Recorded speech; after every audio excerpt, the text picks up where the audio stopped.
The views and opinions of any of the guests of After Hours AM are not necessarily the views and opinions of After Hours AM, its hosts, its staff, or any of its affiliates. Welcome to the After Hours program. Ladies and gentlemen, I have a grave announcement to make. Incredible as it may seem, both the observations of science and the evidence of our eyes lead to the inescapable assumption that those strange beings who landed in the Jersey farmlands tonight are the vanguard of an invading army from the planet Mars.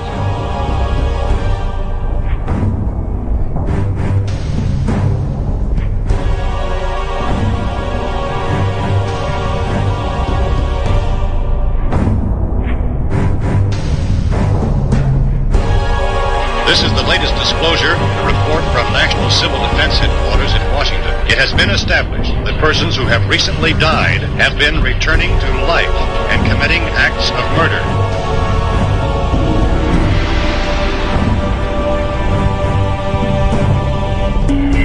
Wait a minute, something's happening. Some shape is rising out of the pit. I can make out a small beam of light against a mirror.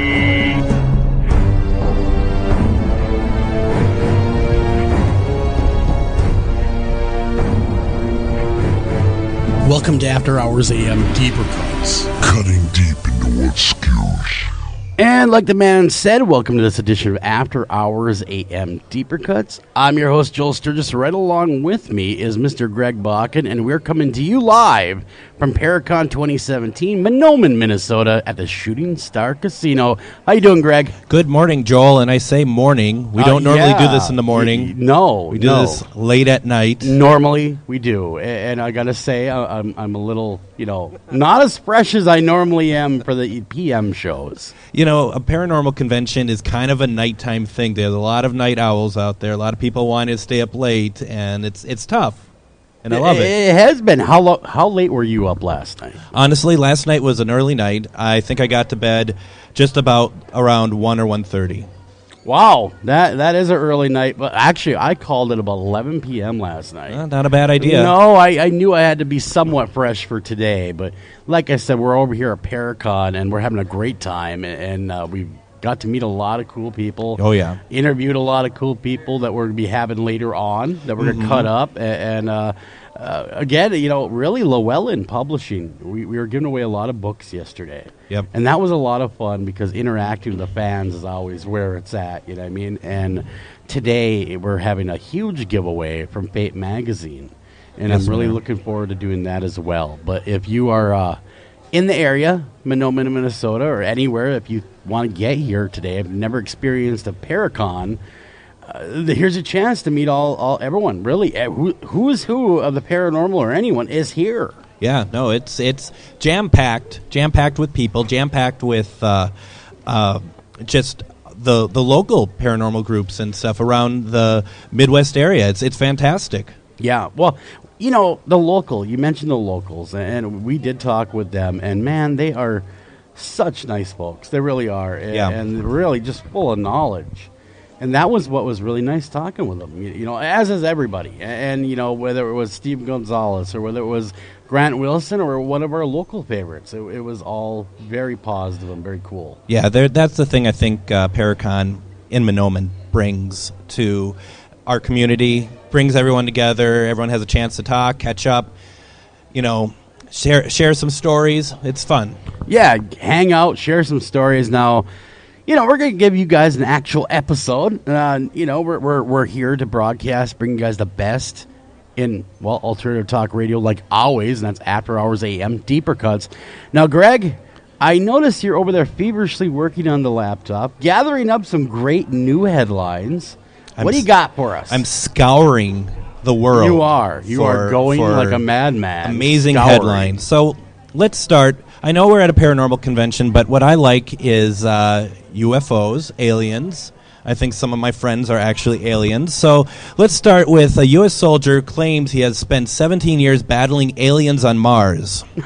On Mars, he says. Well, yeah, pretty much. A former Marine has claimed he spent 17 years of his career on Mars. The ex-naval infantryman, who uses a pseudonym, Captain K, I don't know why he'd use a pseudonym, says he was posted to the Red Planet to protect 5 human colonies from indigenous Martian life forms. He claims he spent nearly 3 years serving in a secret space fleet, of all things, Joel, run by a multinational organization called the Earth Defense Force. So this guy... I work for that, actually.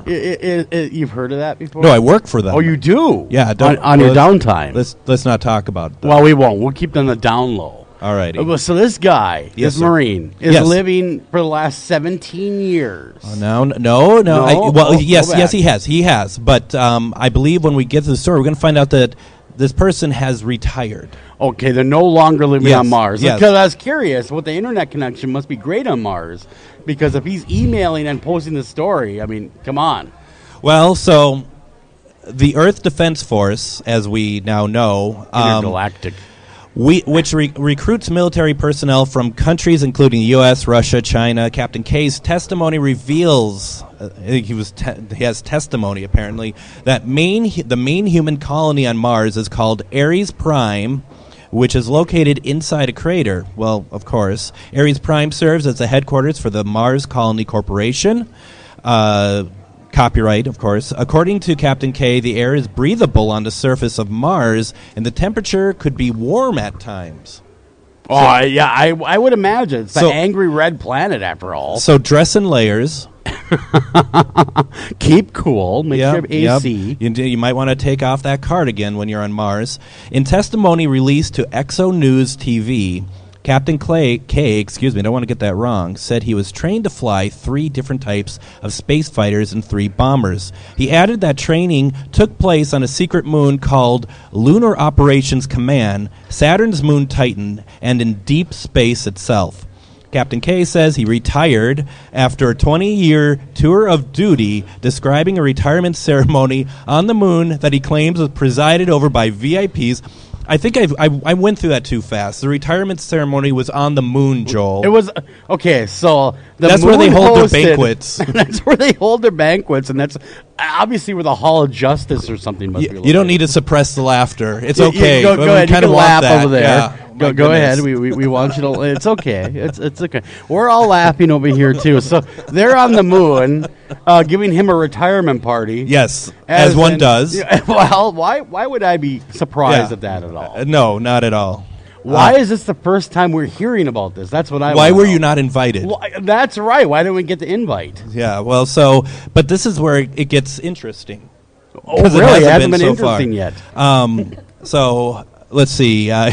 He retired after 20 years tour of duty, describing a retirement ceremony on the moon, and claimed it was presided over by VIPs, including ex-Defense Secretary Donald Rumsfeld. Okay, again. It might be believable. You're right, sir. Here. Why do you think that's? Go ahead. Come on, join us. We want your opinion on this story. Oh, you won't do it on the mic. No, that's okay. We won't make you do it. Oh, okay. Right. No, we're joking. Maybe better. Yeah, but if anyone wants to come up, step up to the mic. Feel free to do so to chime in. But yeah, I mean, this guy's saying, "Hey, I retired from the Marines. Okay, I was on Mars. Was he the only one there, or was there a group, or what? No, it was the whole group. All I can say, Greg, thank God it wasn't on the planet Uranus. It's Earth Defense Force, so there's going to be a lot of them there. After serving 17 years of a 20-year tour of duty, events changed dramatically when virtually all combat personnel from the Mars Defense Force were asked to retrieve an extraterrestrial artifact from a cave sacred to the indigenous reptilians. Wait a minute, I've seen this movie.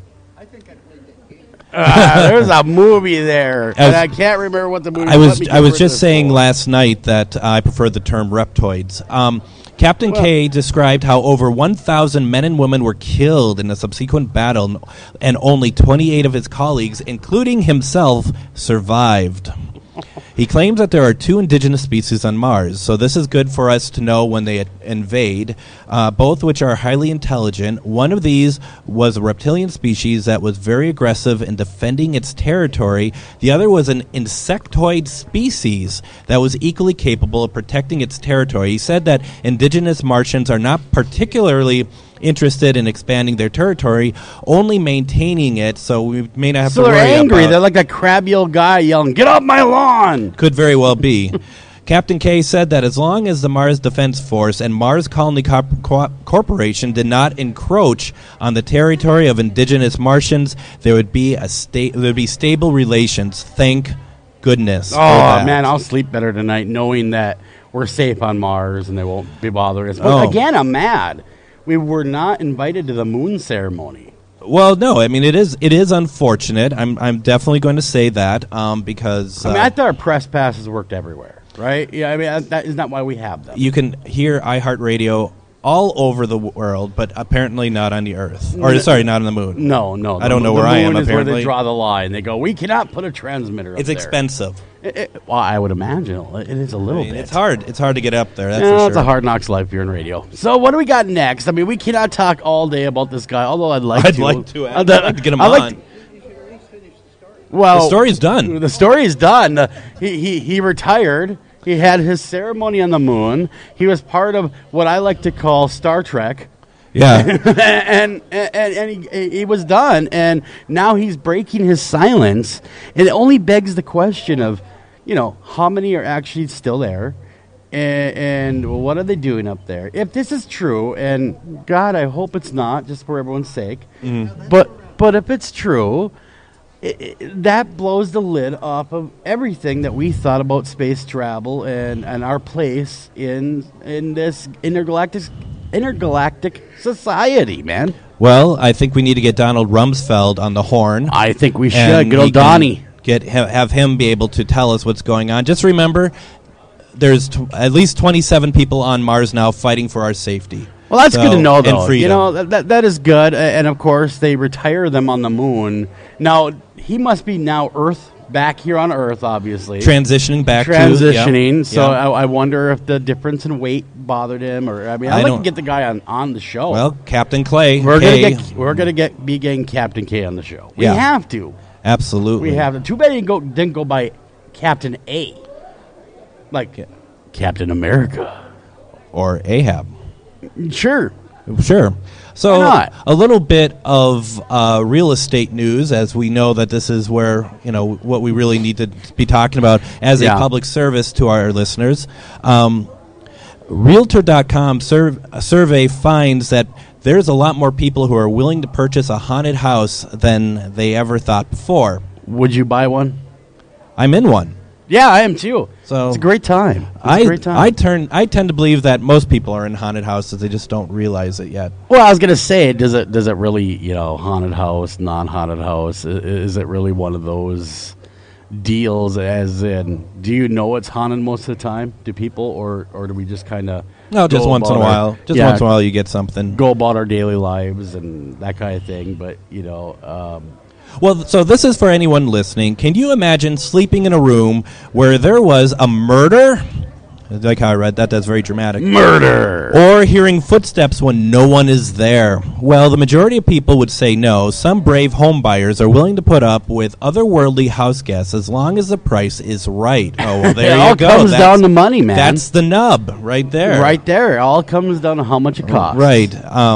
Realtor.com haunted house real estate survey. They did one of those. A survey of 1,000 people, which actually ended up fighting for our freedom on Mars. Again, Mars, found that a little over 30% of people said that, honestly, 1,000 people out of the, 8-point-some billion on this planet really is a pretty small survey. That is a kind of a teeny tiny survey. I mean, that's just a blip on the little radar. That really doesn't really give any information. Doesn't resonate of with any me. kind. No. It's not even enough to be a focus group. No, it's an out of focus group, if you will. So they've said that out of all 1,000 surveys, which actually is more people than they survey on Family Feud. So I will give them that. That is true. What do they only do 100 on? Yeah, they only do 100. Well, 30% of people said that they are open to living in a haunted house. 25% might be, and 42% said they would not consider it. It's like, so really what they're saying is that not a lot of people want to live in a haunted house. I don't think a lot of people realize that they're living in a haunted house, number one. No. Like you'd said. I think what happens is, we just kind of go about our daily lives. Absolutely. But would I actively go to purchase a haunted home only if I could sell the tickets? Well, only if I could make it into a cash property. And we love your entrepreneurial side. Well, someone has to do it, man. It may as well be me. So, of those who are willing to consider a haunted house, there are a few catches, as you can imagine. I would imagine, yes. 40% said that they like to see the home price decrease before they put the money down, while others said that they need extra footage or better neighborhood to consider the purchase. Well, there was a good house in Amityville once. There was. That was great location, right next to the lake and everything. Yeah, no, it was a very spacious home. Other than the Get out. it was great. And then I mean, you know, the parents had a nice house. they did. That was also by the lake. Yes, that is true. Minus the shooting that happened first, Well, you know, and then you had the whole screaming at the middle of the night. well, we're not talking about shootings. We're just talking about haunted. So I mean, that's a different survey, I'm sure. Well, I'm sure there is, but what I'm saying, the Amityville house, you know what you're getting when you get that house. Yeah. And I do believe it was up for sale not too long ago, and it went for, if I'm not mistaken, I could be wrong here, but it was up for sale at one point. Yeah, it sure was. And I don't know if anyone bought it and how much it was, because I know it was an exorbitant amount of money they wanted for it. From what I remember about the Amityville house, the current house, is that the owners that live there now, I know at one point they restructured the way it looks so it doesn't have those windows like they used to. Oh, it doesn't have the eyes? It doesn't have the eyes. And then it actually, they're very, very... they're very careful about letting people around. It's like now gated off and stuff. Ah, gotcha. See, now, Greg, Joel, let's just say you bought the Amityville house. let's say, What would you do with it? Would you live there, or would you do what I would do, and that'd be selling tickets, baby? I'd probably just live there. Honestly, I probably would just live there because Why? it's such a nice community around there, and that would really ruin it. I'm thinking of other people, Joel. That's how I work. Well, I know you're a man of the people. I get that, and you only care about your fellow man. I totally get that. Meanwhile, I'm looking for a way to make a quick buck. All right, let's just be honest. Why don't you just call it East Coast Villisca? Ooh, yeah, the Villisca that's actually haunted. Villisca's haunted. Well, getting into Villisca, and I want to joke a little bit, but you've been there multiple times. I've been there. And they I've been there bought once. that. I've been there once, and that was a real. That was not. I'm not going to say it was enough because I do want to go back, but Yeah. it certainly was. And they bought that property, if I'm not mistaken, with the intent of totally doing that. That was totally it. And the funny thing about Villisca is like there's no hiding what they want to do there and what they want to charge. And I mean, it's not cheap. Yeah. And you do a down payment and then you pay the rest, and it's about $470 a group per group. Up to like 6 people, I think it says. So Well, it's a tiny house. So if you just want to go by yourself, you're still paying $400 price. and some Wow. dollars, $70. Yeah, Man, and it's a tiny place. I was there one time super tiny. for radio purposes, interviewing them. So we went through the house and stuff. Not an investigation, just showing me around. And it's tiny. It's an itty bitty little place. It's tiny, and the thing is, and I don't know when you went, but they have a second farm or a farmhouse in the back, or it's where actually the a bathroom barn. is, right? Yeah, where the bathroom and the yeah, electricity yeah. is, and that place is almost just as haunted as. Well, what did you Villisca. find there, man? As long as they're on this topic, going down this Villisca rabbit hole, what did you kind of find there? So we found a lot of things there that were just dark, just dark. I'm not going to say evil because that just seems too simple and easy to say. But you found a lot of things that you felt like something wanted to cause you harm there. The energy, if you want to go by energy, and you go like you're downstairs in the main, the living room, and then you go through the kitchen to take the stairs to go upstairs where all the first round of murders happen. That is where the energy was palpably changed to heavy, dark, and at 3 a.m, you're wondering if you're seeing pareidolia because you can see things and everything. I remember vividly seeing a shadow person there running through the kitchen, and then the investigator we were with, they radioed us, and where she was on the other side, outside of where that shadow figure went through, and she's like, I just saw a shadow figure. So we saw the same one run through the wall. I saw him on the inside, and she saw him on the outside. Wow. Yeah, that's cool. That's quite the story because I mean, you two witnesses, two different rooms going right through the wall. Yeah, that is super cool. I know we kind of segued away from this news story. Yeah, but I think you're right. A lot of people with the right circumstances would buy a haunted house. I mean, they call it distressed property a lot of times. Yeah, and you can get it for really cheap.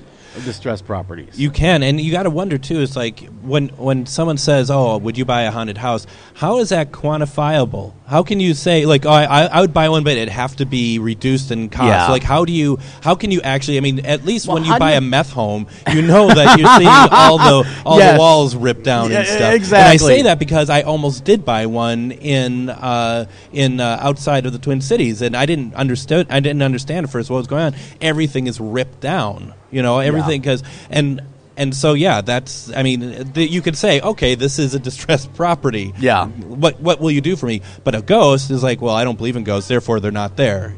So why Yeah, exactly. I mean, like you're saying, you can quantify the meth house, absolutely, or whatever distressed property that has physical or structural or whatever. But how do you say, well, we have a ghost in this house, and how do you? And in most states, you don't even have to disclose that either, that you have a ghost. So I think only a couple. I do think James Riggs is a colleague of ours, and he sells homes in Florida. And he says in Florida, if there's the only thing that you have to disclose is if there a murder took place, a violent crime or something in that ilk. But other than that, it's wide open. You don't have to say nothing.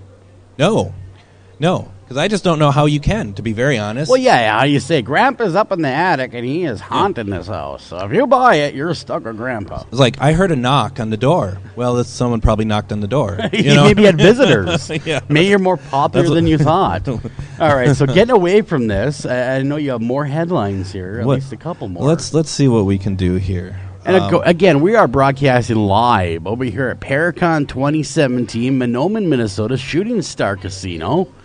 Come on down, buy a book. Llewellyn Publishing is giving us books to give away. We gave those all away. But we do have free Fate magazines we're giving away. There is a lot of Fate magazines available, and they're just so smart looking, the covers. Right? They're beautiful. The artwork themselves, they become collectible. As we're giving away later on, we're actually giving away posters from the old Fate magazine covers. I'm jealous about that. I'm a little jealous, and if there's a way that we could, maybe talk to Fate and buy some, I'd even buy one off of them.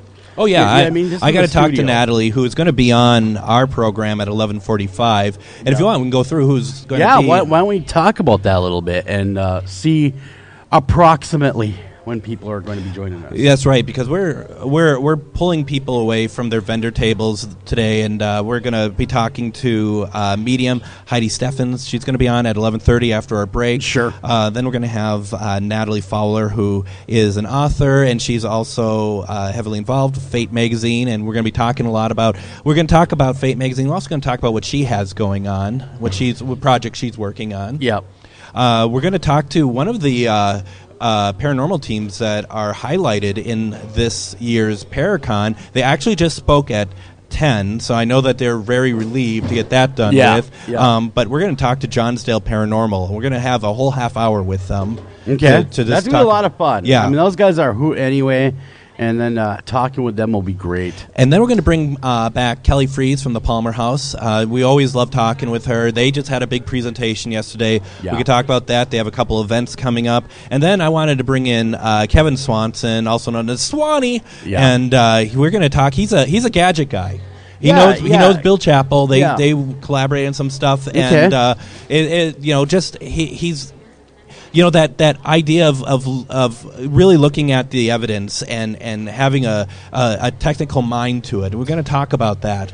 I'm looking forward to that because gadgetry and building it to press into service in the paranormal is really fascinating. It is. And there's a lot of really cool ideas out there, and there's some that are so outlandish, you just got to wonder where they come from. So it's like that. Those are like what? Yeah. How does one become the other, so to speak? Exactly. And how do you? One thing I'm gonna have for Kevin, of course, is how do you begin to even work on something that will detect ghosts? And that's something that we'll talk about: how conception, development, and then really pressing the service, and that'll be interesting to hear how that works. Yeah, no, it's going to be great. It's going to be great. So we're going to start all that around 11:30. Should we get to one more before? Yeah, let's get to one more before we have to go grab our talent, which they're graciously coming on the show. So it'll be a lot of fun. Haunted Lavaca County Jail, one of the oldest in Texas. I want to talk a little bit about the history of the county jail. And looking at a picture of it, it's very...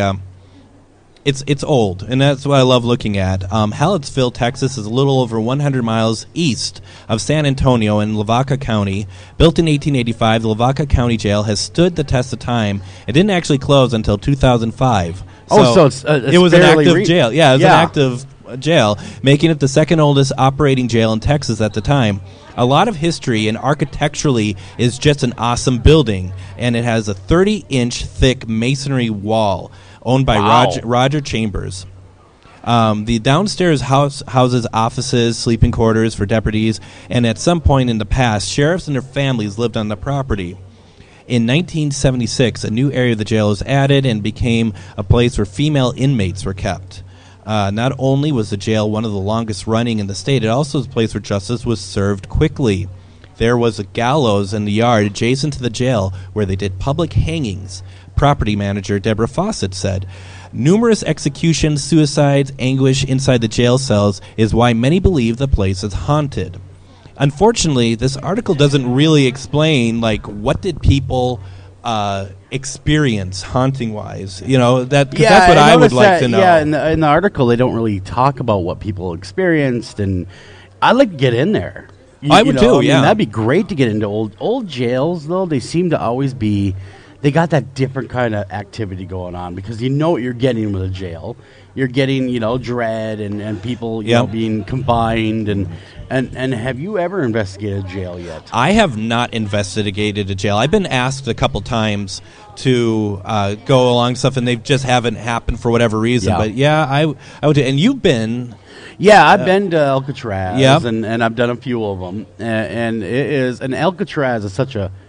It's a very depressing place. Oh, I can't imagine any other way, that was right? Years ago we went, and it was scary. It was really scary. I was not expecting, because once everything gets shut down, right, and you're there, and there was only, 6 of us there at the time, and we're all... it's a massive place for just 6 people. 3 of us are radio hosts, and the other 3 were paranormal investigators, and we're there.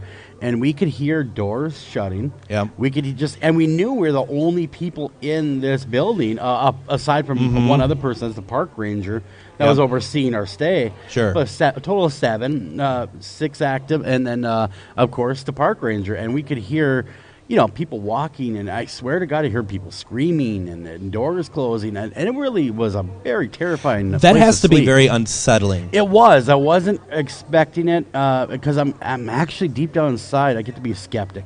Yeah, I was thinking, it's preconceived notions that people are really getting from here. Like, of course it's gonna be haunted. It's Alcatraz. It has to be. But no, it really freaked me out to some extent. Yeah. No, I totally get it. I haven't yet been to a jail. And, one of my pet peeves is that and I know that this place is probably very prime for hauntings. When I say I go to a place and investigate, I've had people say to me, "Oh, well, who died there?" Yeah. No, it doesn't mean that people have to die it doesn't there. Mean someone had to die a horrible death or anything for the place to be active. I mean, energy's energy. Yeah. And maybe for a jail, maybe they're stuck because they spent a lot of their life there, and it was a place of dread. They just can't seem to get past that in their life. Yep. Or maybe they liked it, or it could be a place they liked. I mean, maybe they built a home. Maybe they cannot bear to part with it. So there's a lot of different reasons for hauntings, and different kind of hauntings too. Nope, absolutely. No, it's very interesting, and maybe one day, I'll get to one. Well, you know of a place, right? A jail. Oh, the old St. Louis, the old St. Louis County Jail that is now decommissioned. They call it decommissioned, and that one they would be open for us to go into and check it out. So that would be a lot of fun. We'll have to get that going here and see what's going on. But in the meantime, we have to run to break, Greg. When we come back, we're going to be having our first guest on. Yep, we're going to have Heidi on. And we're going to have Heidi on, and we're going to have her on. And she's very interesting. I think the people are really going to love hearing from her. Yep. Very, very cool. Very, very interesting. This is After Hours AM Deeper Cuts. Be right back right after this.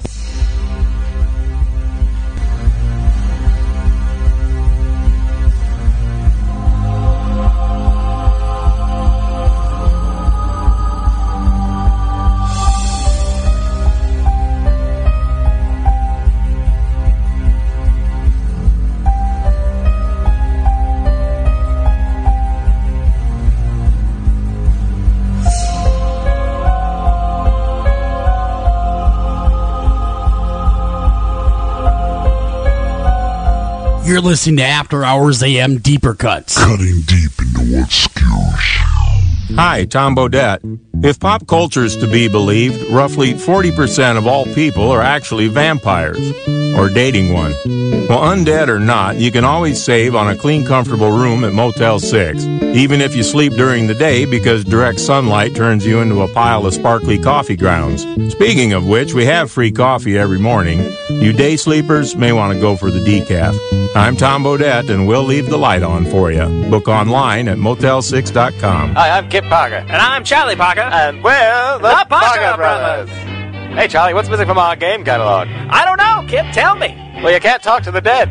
You sure as hell can. That's why we got this brand new game called Ouija. Ouija? Well, break that down for me. Well, it's Wii because you're having a great time. And G, it's because G, aren't you having a blast because you're having a good time with the Wii. It looks like it smelled like a Chinaman got caught in there. Don't question it. Well, Ouija, Kip, tell me about it. Well, inside the package comes a flat board with all the letters of the alphabet, numbers from 0 to 9, and a yes-no written out by itself. Well, that sounds like a lot of stuff going on. It's got a lot of stuff going on indeed, Charlie. It also comes with this planchette, which hovers over the letters the dead are trying to tell you. Well, how does that work, Chip? Well, you ask the question, and then the dead move your hands in the direction of the answers. That sounds like a heck of a way to find Grandpa's slave money. Turns out it was in the attic.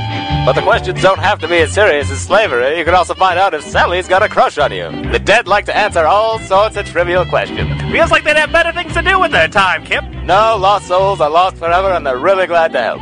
Well, gee, Kip, can't you just get any sort of board with numbers and letters and talk to the dead? The dead prefer quality like anybody else. Quality you can only find at Parker & Parker.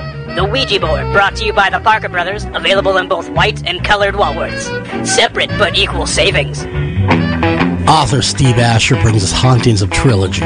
Steve's first book, Hauntings of the Kentucky State Penitentiary. This first installment of the trilogy tells us the tale of the Kentucky State Penitentiary and why it's so haunted. With every turn of the page will be something new and terrifying. Pick up Steve's new book, Hauntings of the Kentucky State Penitentiary, at Amazon.com, Barnes & Noble, and all better bookstores everywhere. Taking a family of 5 to the amusement park can cost a small fortune. Oh, yeah. So to save some money, we thought, hey, let's bring the amusement park to us. Yeah. Go ahead. All right, step right up, young man. Are you ready to ride the Wacky Waterfall? That's just the bathtub with the shower head running. Nope, it's the Wacky Waterfall. It's the shower, Dad. Waterfall. Wacky. There's an easier way to save. To get a free rate quote, go to Geico.com. Then buy online, over the phone, or at your local Geico office. You were dead! I saw you die! I was faking. I used ninja focus to slow my heart rate down. What are you doing? I'm burying you. I'm alive! I'm alive! You're waking the neighbors! No. Shut up! No! Now I'm gonna play your drum set. Welcome to After Hours AM Deeper Cuts. Cutting deep into what skews.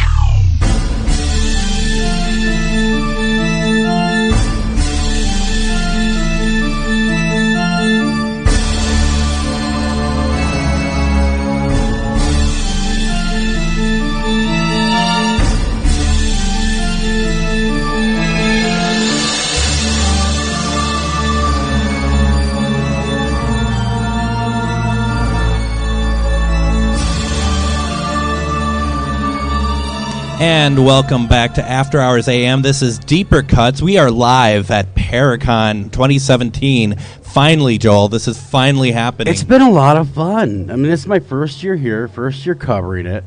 And the people here are really, really top-notch. They really are. And have been having just a blast. Yeah, that's right.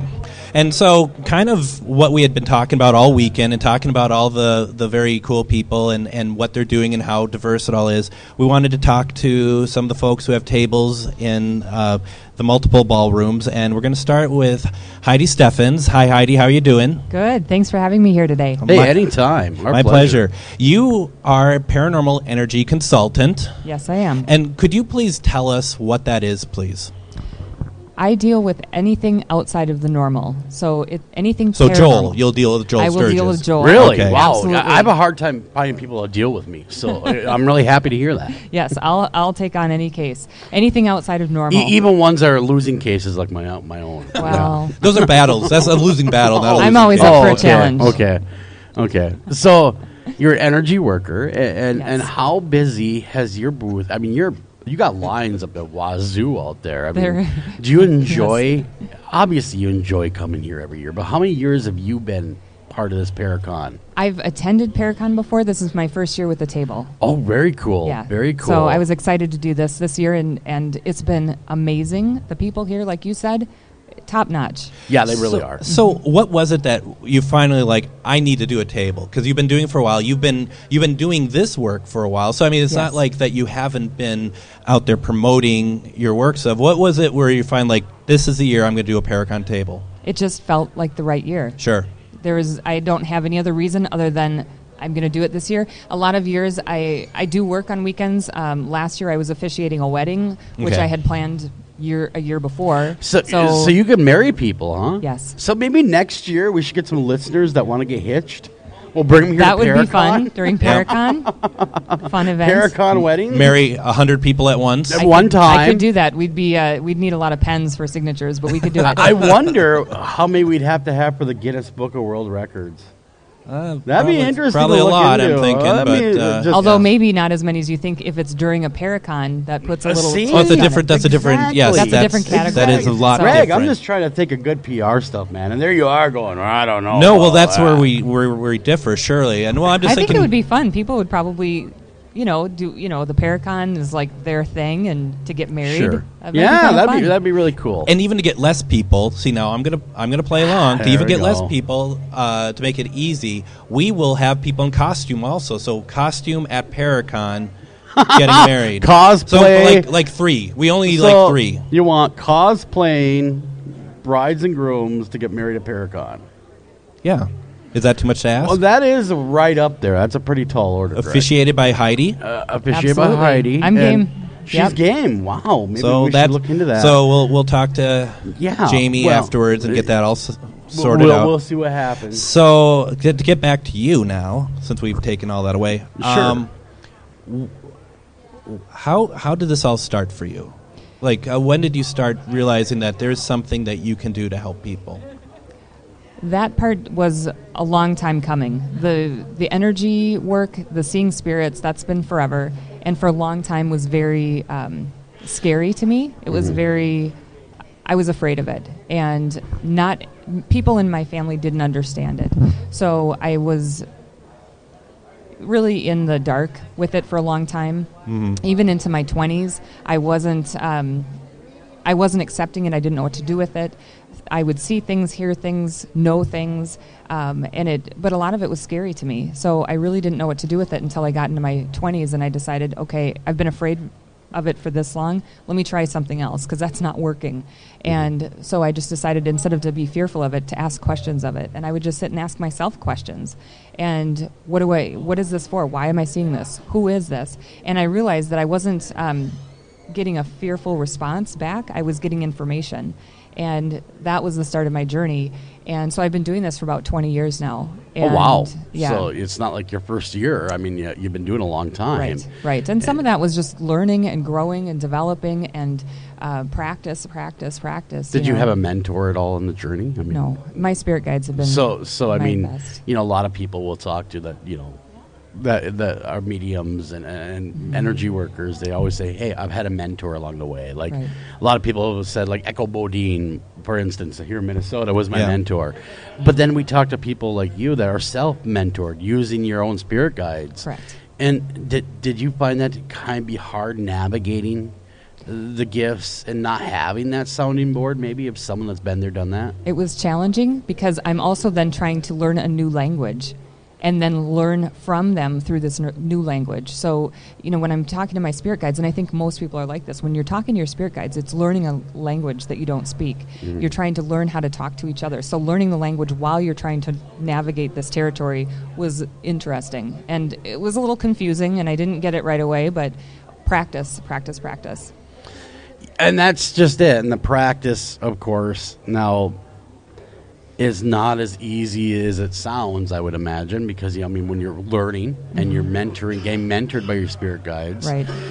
What did that entail, though? Did you kind of have to do a trial and error basis? A little bit, were there victims involved? What was going on in those early Friends days? and family that were willing to go for it. It was I'm so thankful that I had people that trusted me. Yeah. And that knew in the beginning that there was something there. And so they were willing to trust me. So that put my ability to trust my spirit guides. Okay. And anything that was steering me towards a direction of unconditional love for whoever I was working with, I knew I could trust that. So it was just following that path. As long as it led to a place of unconditional love and healing and kindness, I knew that's what I could trust. That's really cool, though. Because you had to trust in yourself, too. That was hard. You know what I mean? And that would be the hardest for me. It was very hard. Is how do you trust yourself? Right. And that took some practice, I would imagine. Lots of practice, and just you keep doing it. And, it was hard because some of these situations that you help people with are very challenging. They're very, people have been deeply wounded, and they're very afraid if it's a paranormal activity in their home or wherever. They're in some very serious situations. Sure. And so you really have to dig deep for that trust sometimes, because you think, what if it doesn't work?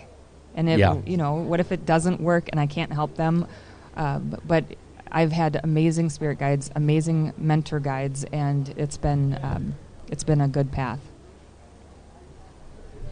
Yeah. Oh, really, really, really cool. And of course, Greg, I know you got tons of questions, and What would you say to somebody that is going down the same path that you did, and they come to you for advice? How do not me, but that person, how do I deal with this? What do I do? What advice would you give them? So it's a transition that might make sense, because it sounds like it might be, it can be difficult, I would assume. Mm-hmm. The main thing that I encourage anybody, and I work with a lot of people on a regular basis who are sensitive, wanting to develop their gifts, wanting to develop their sensitivities, and they're saying, how do I get started? What do I do? The first thing I recommend to everybody is to be very, very grounded and really do your own personal work first. Taking this journey, it's not a good time to dig deep and do your own work while you're opening up to spirit, while you're trying to navigate this world. It's very challenging. So really dig deep. Do your own work first. Really go through some of those emotional woundings, because you cannot be easily emotionally swayed when you're dealing with some of these high energy situations. So if you're a very emotional person, you're very easily triggered, it's not going to work. It's going to be very damaging to yourself as well. So really getting in, doing your own personal work first, getting yourself as healthy as you can be first, and then you're ready to start embarking on the journey for others. You can do a lot more to help others when you've done your own work first. So you got to help yourself before you can help others, right. Kind of thing going on. Mm-hmm. Why don't you tell us about, how people can get a hold of you, your website, all that kind of good stuff. Thank you. Yes. I have a website. It is myspiritexperience.com. That's the best way to get a hold of me. I have a contact form on the site, and it goes right to my email. And even here at Paracon, I've been answering emails, getting a hold of people, setting up consultations.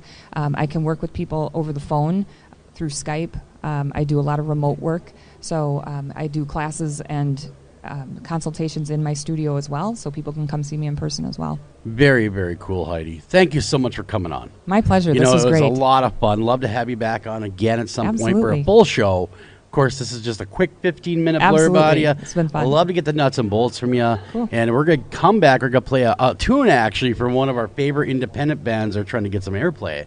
And we'll be right back right after this.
And welcome back to After Hours AM, everybody. I'm your host, Joel Sturgis. Right along with me is Mr. Greg Bach, and we're shouting at you over the iHeartRadio network. Hey, give a little love to iHeartRadio.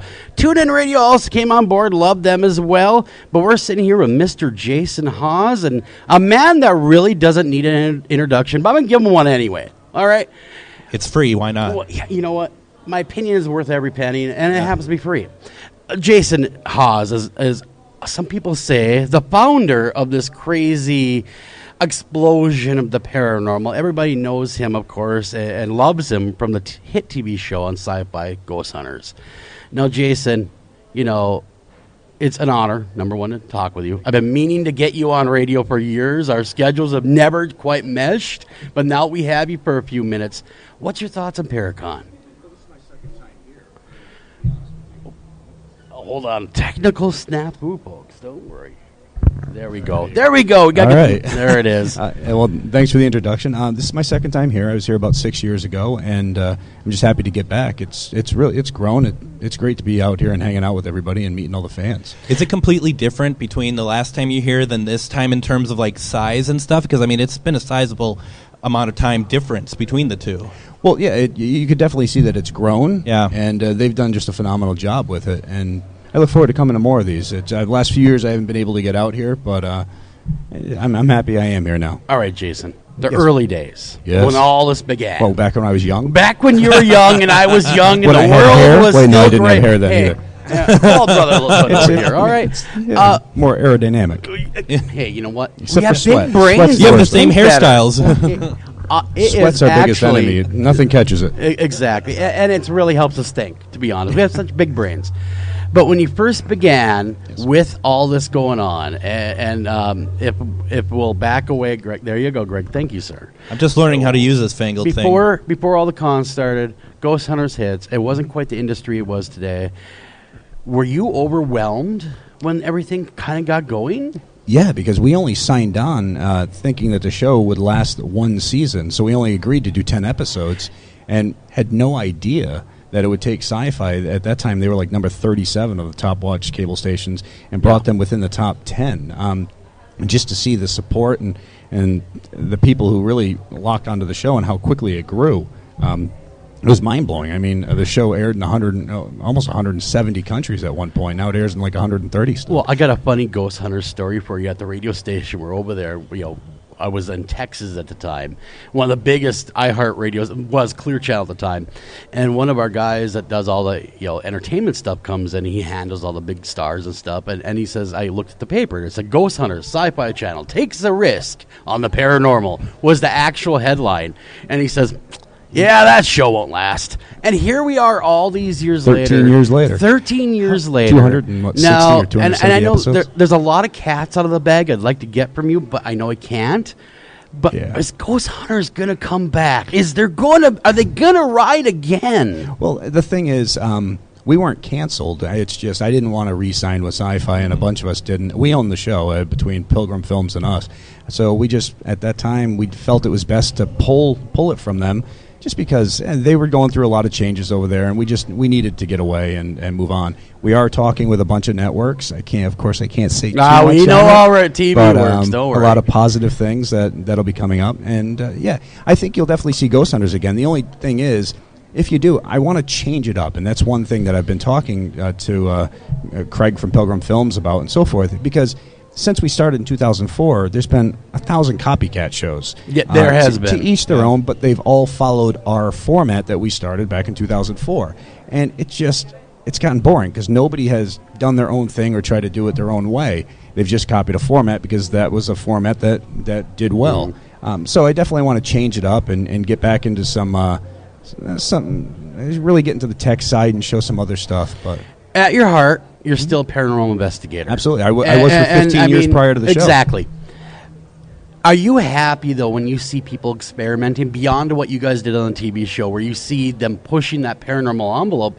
Because I see a lot of emulators, like you said, emulators out there doing the same thing. And I always tell them, we actually have a lot of guests on, and they're pushing that envelope, and we say, hey, guys, that's what's going to move the field further. is thinking outside the box even further than even Jane Grant went or anyone else has gone. You might be the person with the silver bullet that comes up with, this is how the whole thing works. And I love that. As long as we were able to play some part in, if we're ever able to figure this out, as long as we were able to play some part in the steps to get to that point, incredible. And I love when I see people testing out new equipment, trying different things. The only thing that drives me crazy is when you're seeing people trying to push the envelope as being disrespectful to these things and so forth, and then walking out of somebody's house after they've said all these things towards what possibly might be there and leaving the family to deal with it. Mm-hmm. So, but yeah, we have I think everybody's really pushing the field forward, and I think that's a positive thing. How do you one day say, I want to set up cameras, I think people are going to be interested in us going through old places and maybe something might talk to us? See, that's the thing. We didn't. I had turned down doing a show 5 times before we finally accepted to do Ghost Hunters. And the main thing was because a lot of production companies wanted ownership of it, and they wanted to change it. And we're not going to let you change what we do, since we've been doing this for a long time prior. And I had helped out on a bunch of other shows, MTV's Fear, Scariest Places on Earth.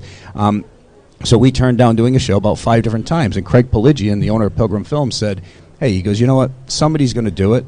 If it's not you, how are they going to represent the field? And that's true. Yeah. Especially now, I'm sure you've seen a lot of shows have come and gone that have been very just poorly done and poor representations of the field. So, again, we turned down the show 5 times. When we agreed to do it, we only agreed to do 10 episodes, figuring it would never... who wants to watch 2 plumbers and a cop walk around and investigate ghosts in the dark? It was funny, getting back to the early days, and I'll never forget this, when a guy I used to work with, it rhymes with Mr. Bart L. Art Bell. Yep. Him and I are close. He taught me a lot of what I know about radio. And Art's great. He started going, yep, the paranormal plumbers. It was just great because he saw the value in it, being a radio guy. He saw normal guys doing this. Exactly. And he's like, it's not people who are casted for a show. You watch those 2, he said. You keep an eye on that show. They are going to be what sets the tone for the rest of the paranormal community. Well, and that's great to hear that Art said that. And the nice thing was, we were a bunch of people, especially all these shows that are out there and that have come and gone. There are people who were casted to make a show. We weren't casted to make a show. Yeah. The show was about a group of people that already existed who were already involved in this field. Exactly. And I think that's what really set us apart was we weren't casted. They weren't sitting there saying, well, this person will be great for drama, this person will be this. We were just who we were, and there was no central casting. And we didn't answer to anybody. And I think that's the most important thing. Was Craig Pelagian had said, the crew works for you. You don't work for them. And that was it. Always stayed true to that. That was one thing when I started to hear more about paranormal shows and whatnot. And I came a little late to the party, but a coworker of mine was like, "You got to check out Ghost Hunters because they debunk stuff and they make it. I mean, if it's something that's real." They're gonna put it forward, but they spend a lot of time to just try to deconstruct it, and that's important because over 80% of all claims can be debunked. And the fact of the matter is that last 20% falls under paranormal, but doesn't mean it's a ghost. There's scientific proof to show that high magnetic fields can condense enough to move small objects. So that's not a ghost moving it. But the fact of the matter, but still, that would fall under para, just meaning above, so above the normal of what we're used to. Yeah. So a very small percentage of that would actually fall under ghosts and hauntings and things of that nature. Oh, that's great. And I know that we're running out of time with you, so do you think we're close to hearing something new about Ghost Hunters? I think so, yeah. and Jason, people want to hear a full interview.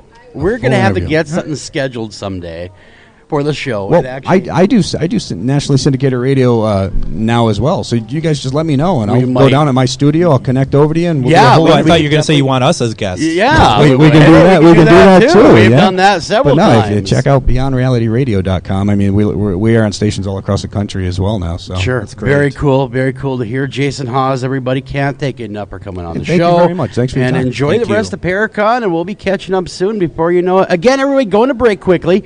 We are doing this live here at Paracon, so we got some breaks in and out while we get our next guest coming in, sharing the national radio love today over here in Mahnomen, Minnesota, Shooting Star Casino. You never been to Paracon?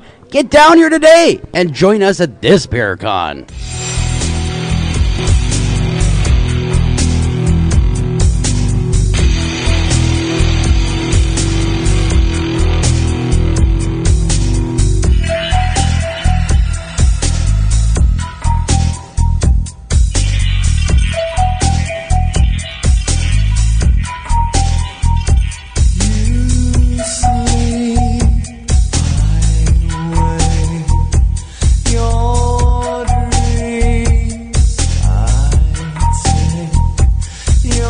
listening to After Hours AM Deeper Cuts. Cutting deep into what skews.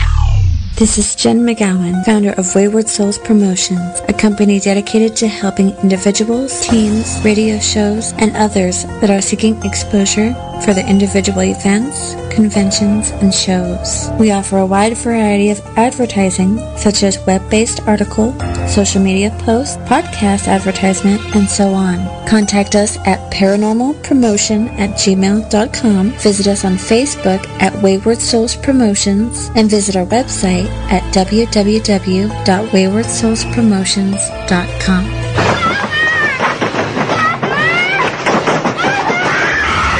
In 1999, The Exorcist was voted the scariest movie of all time. Your daughter doesn't say she's a demon, she says she's the devil himself. Entertainment Weekly calls it the most viscerally harrowing movie ever made. That thing upstairs isn't my daughter. The most electrifying movie of the 20th century is now coming back to theaters. Where's Reagan? In here with us. Author William Peter Blatty and director William Friedkin have created an expanded, thrilling new version of The Exorcist with footage that has never been seen before. She needs a priest. I cast you out!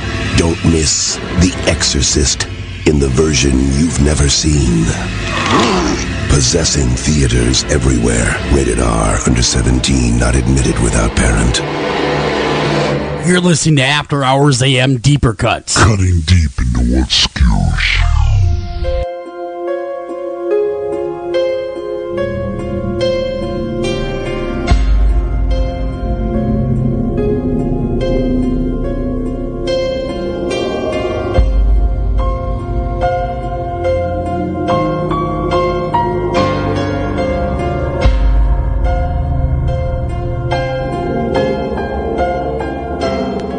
And welcome back to After Hours AM Deeper Cuts. We are on a Saturday, which we're never on a Saturday. Joel, we're always on a Tuesday, but generally, yeah, and it's AM, of course. Literally, it's early. I literally mean, it's after almost hours. noon No, now it's to noon. where we Yeah. live, but yeah, I mean, I'm actually starting to wake up. Yeah, right. You- Well, you know. before we move on, I do want to thank Mark for getting us Jason Hawes real quickly. That was awesome. We really appreciate that. And we're going to stick with some paranormal, I think, Joel. Yeah, that's what I want to do. We want to talk to actually some of the coolest guys here. Come on, they definitely are the coolest here. Absolutely. So every year at Paracon, there is going to be local paranormal teams that get featured, and they get to be able to speak and explain their methodology about themselves, really wow the crowd with their knowledge of everything. And one that we've been kind of shooting for years, to it's time for them to get their due respect, is Johnsdale Paranormal. And why don't you guys just introduce yourselves on the mic, starting down there, Justin. Just go ahead. Yeah, thanks, guys. Justin Miner, one of the co-founders of Johnsdale Paranormal Group.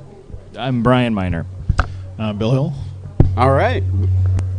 Yeah, it's you How time. much farther back do I need to you're go? on the speaker side, so you might have to just go a little bit further that way. Should I just be down You over? should. Maybe all the way down there by the exit. Maybe just down would the be hall. Maybe I'll great. be at the Johnsdale table. Yeah. And then we can, talk a little bit about stuff. No, it's really nice to meet you guys. First time I've met you guys, and very interesting what you guys got to say. And we talked a little bit at the booth how the name came about. But if you tell all the radio listeners, what is Johnsdale Paranormal? People are like, well, what's this Johnsdale they're talking about? It's a great question. So we all grew up in the Onamia area, which is central Minnesota, right on the south edge of Mille Lacs Lake. And back in the early 1900s, there was a town called Johnsdale, which actually sat on the Sioux Line Railroad tracks, running right through that area, about 2 miles southwest of Onamia. It no longer exists. That area is just densely wooded area now, swamp area, and there's people that still live out in that area, and they still refer to it as Johnsdale. Mm-hmm. Lucky for us, one of our group members, his family actually lived out in the Johnsdale area, and I hear a lot of stories out there. Just growing up, a lot of interesting stories about the Johnsdale area, and that's really where we got our start. So we kind of tagged our name to that. And how long have you been formed? It's about We started doing this in about 2009. Okay, and what was the reason to form a paranormal team? What was it that was like, this is why we need to do this? Well, several of us have had our own personal experiences prior to all the TV shows coming out, and I think once I first saw my first episode of Ghost Hunters, I said, this is really a thing? I mean, people actually get together and actually look for this stuff, and I thought, well, why not us? I mean, we could do something like that. And started out very simple, just a group of guys exploring the rumors and myths that we heard about Johnsdale, and it kind of blossomed from there. So, a real quick question. I know I'm hogging. Hog away, man. Hog away. When you're starting to do this stuff, you're doing your own paranormal investigations, then something like Ghost Hunters come along. Did you look at that and you're like, because you just said, like, oh, other people are doing this, but did you ever think, oh my gosh, they're doing it the way we're doing it? They're like, the methodology is the same. We're approaching these places the same way. I think watching a show like Ghost Hunters and the way that they investigated, really kind of, it helped us with some of our techniques, stuff that we wanted to try. And, I think any paranormal group or investigation group is going to kind of, beg, borrow, steal, so to speak, and they're going to, use what works for them. And I think that's what we've done. We've researched a lot of different equipment, a lot of different methods, and we stick with what we get results from. Sure. What kind of backgrounds, you guys? I mean, you guys definitely come from probably a blue-collar background. I noticed the all facial hair, so it looks like you have to have a beard to join, and that's very cool. It's a prereq. But why don't you tell us each a little individually about yourselves a little bit? Let's, introduce yourselves. Yeah. The one thing I tell people is that our regular 9-to-5 jobs just happen to lend themselves pretty well to paranormal research. I'm a facility manager. I take care of, I actually work for the Minnesota Vikings. I manage the Winter Park practice facility down in Eden Prairie there. Why don't they win more games? Yeah, exactly. Are you responsible for that? I just make sure that the building is hot and cold when they need it and the lights are on. That's the extent of my football knowledge. But, that's me. I know buildings, I know HVAC, that type of stuff. And the players, obviously. A little. Because they come and complain to you. That's right. It's too hot. About all their paranormal experiences. Yes. Well, my background's in psychology. I got a master's degree. Everybody needs a shrink on the team. Master's degree in psychology. So I guess I have a little bit of an insight into mental health, and kind of can sift through a little bit of that if there's people who are struggling and might be mistaking something for paranormal, or just in the frame of mind that that would maybe lead them to jump to conclusions, maybe more so than be objective. And trained in motivational interviewing, so talking to people and helping them explore their own stories and describe what they're talking about, really. So, yeah, I guess. I suppose that has to be kind of a big part of the thing is being able to engage the clients, to be able for them to tell what's really happening. Because I for our stuff, for Minnesota Ghost Box, it's a lot of like sometimes you have to pull the information out because you always get those people who are like, I'm crazy because I'm having to call you in, and it's like, no, you're not at all. Absolutely, There's always more to the story than what's on the surface. So just to be able to dig and get down to some of the details and see what's happening before and after and explore that. I guess I've also done a lot of house remodeling too. So I'm pretty familiar with the internal workings of older homes and just doing my own plumbing work and electrical work and stuff like that. So you come in and stir up the energy. Yes.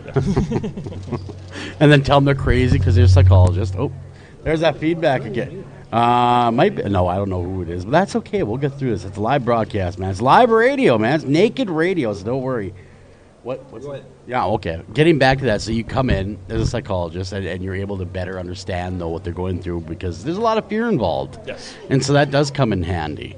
And so that was, all joking aside, that's a great thing to have on a team. You don't see that as often as maybe you should. Somebody that has a good grasp on where their mental state is. Absolutely. And also aftercare. You have a good, grasp on how the aftercare, after the trauma's done. And then I have worked in retail my whole life, so I deal with the paranormal on a daily basis. Nothing gets weird to the retail. Absolutely, yes. And he has the biggest vehicle, so we can all there pile. you go. Yeah, and I have to drive. Yeah. I've got a van. Well, hey, there's nothing wrong with a van, man. There you go, absolutely. You know, especially if you live down by the river. No, that's great. You know, retail though. I used to work retail. You know, because radio pays horribly, and so I'd also work a retail once in a while. That's the hardest job of all. Anyone here so far, your job is the hardest. I'm telling you. But you're right about that. It Yes. is. It's a love-hate kind of profession. Absolutely. But you know, it's such an eclectic group. I know there's one more standing in the wings. Yeah. That we got to get on the air here. He's talking to that pretty girl over there. So hey, come give some of your background there. And introduce yourself, please. So I'm Sean Pallas. I'm the fourth. I'm the fifth Beatle, and I'm a kind of latecomer to JPG.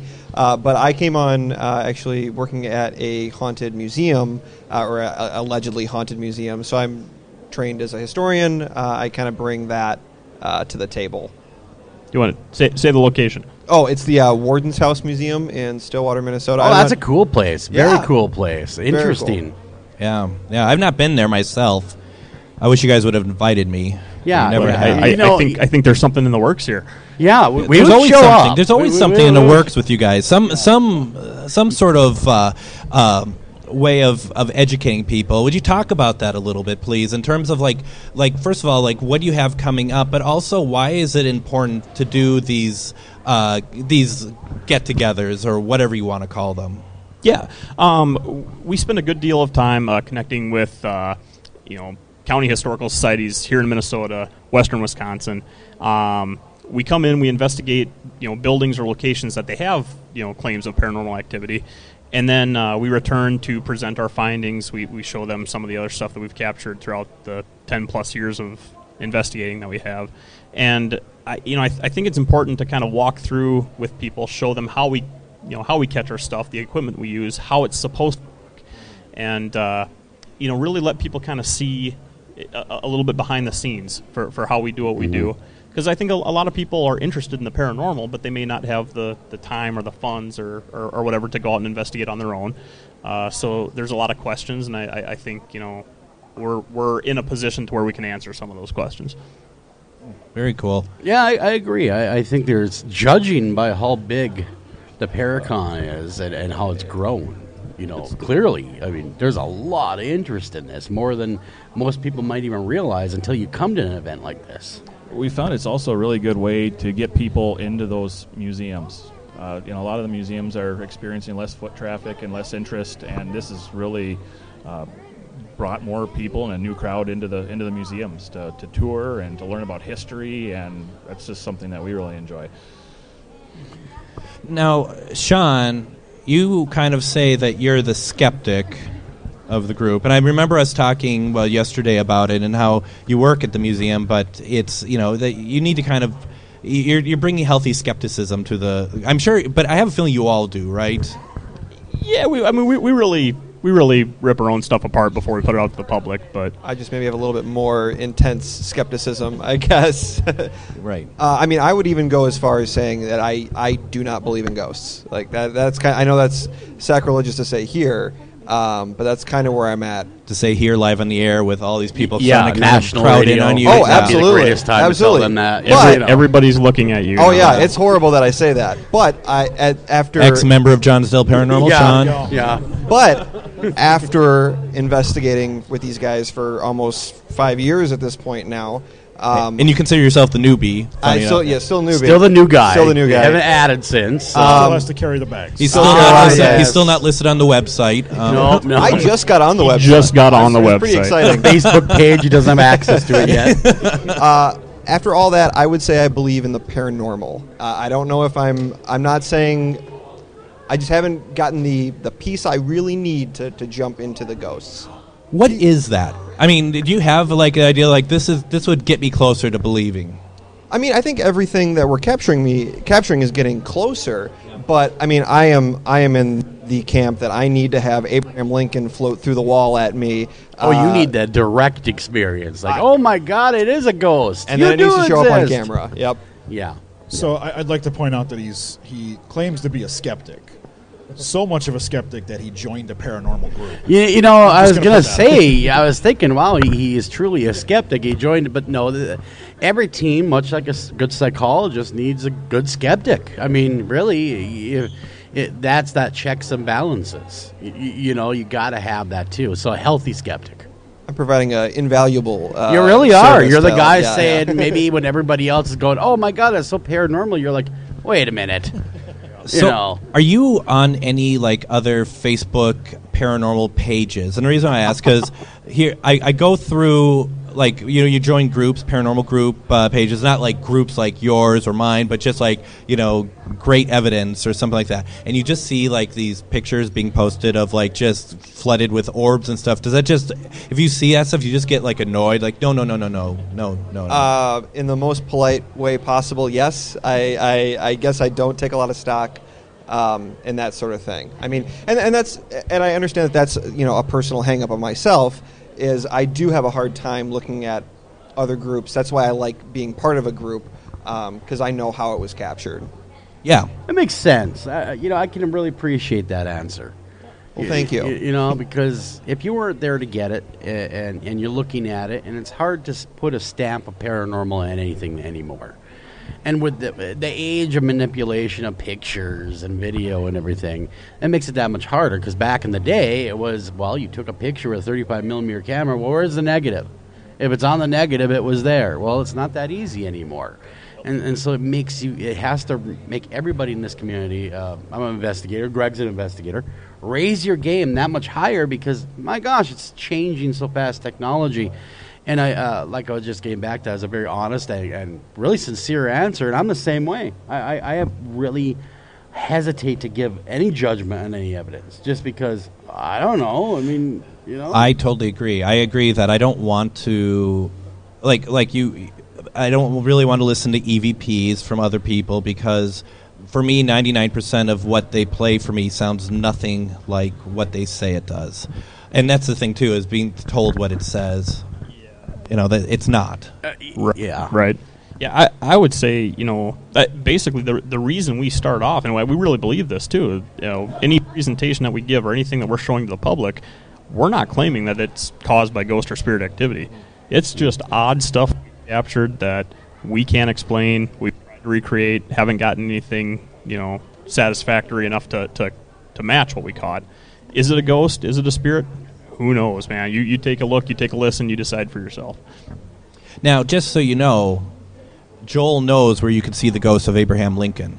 Yeah, I do. Yeah. I do. I'll hop on a plane, yeah.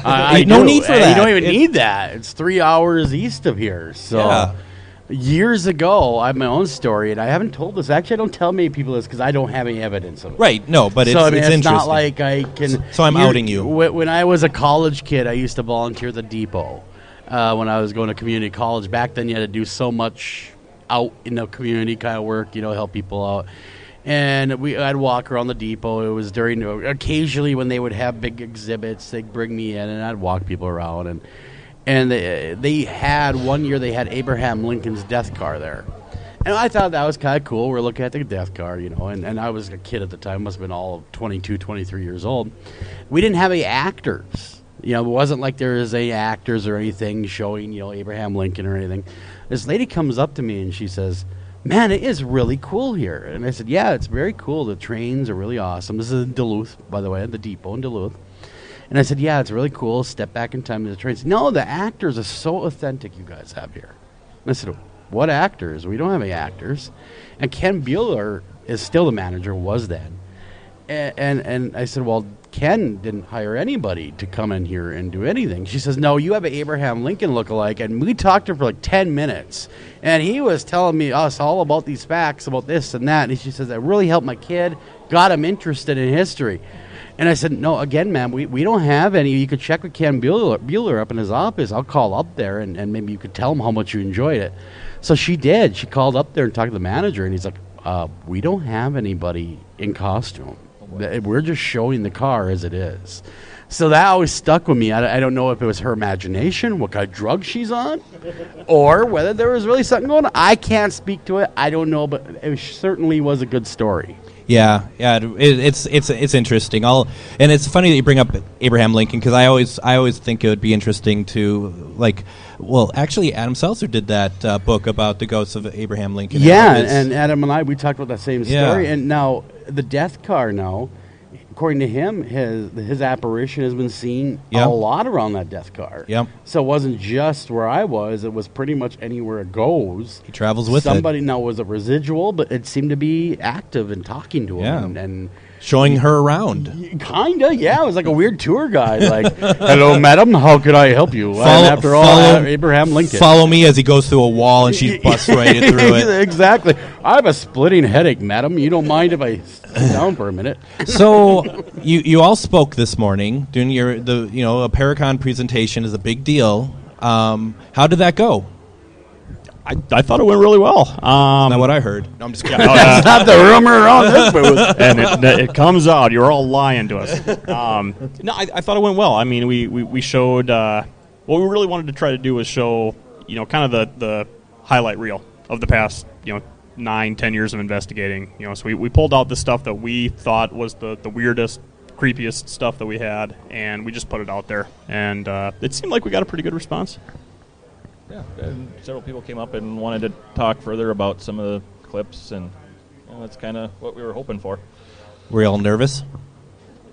I was more so nervous, just hoping that the AV system worked, but I mean everything worked out really well for us, and I think once we get going, I mean we're just so into it. Did you pee a little bit though? Were you just a little this morning? Nervous? Yeah, you know what I mean? Was it like, breakfast. oh my God, there's people there? Yeah, I couldn't eat breakfast. I was really pukey, all that stuff. And you probably said to yourself, I can't believe they all showed up to hear us. I was like, they said there was a line out here. I'm like, they got to be lined up for Grant Wilson. I mean, it's got to be. Yeah, someone else. But no, it's you guys.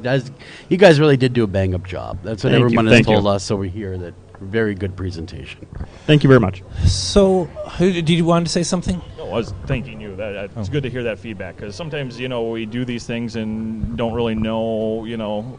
People think we're crazy or they like it, and it's kind of nice to get some. What's kind of funny here, Greg, is we're kind of here, bird's eye view, if you will, of Paracon, and we hear after something lets out, people will be talking about it, and yeah, so I mean it's kind of great because we've seen, they come out and they're all energized. They had a great talk, and then some are obviously going to be different than others.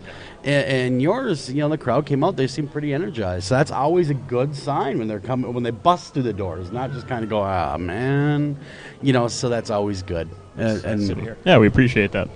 So, how do you approach a case when it comes to you? Like, what are your first steps?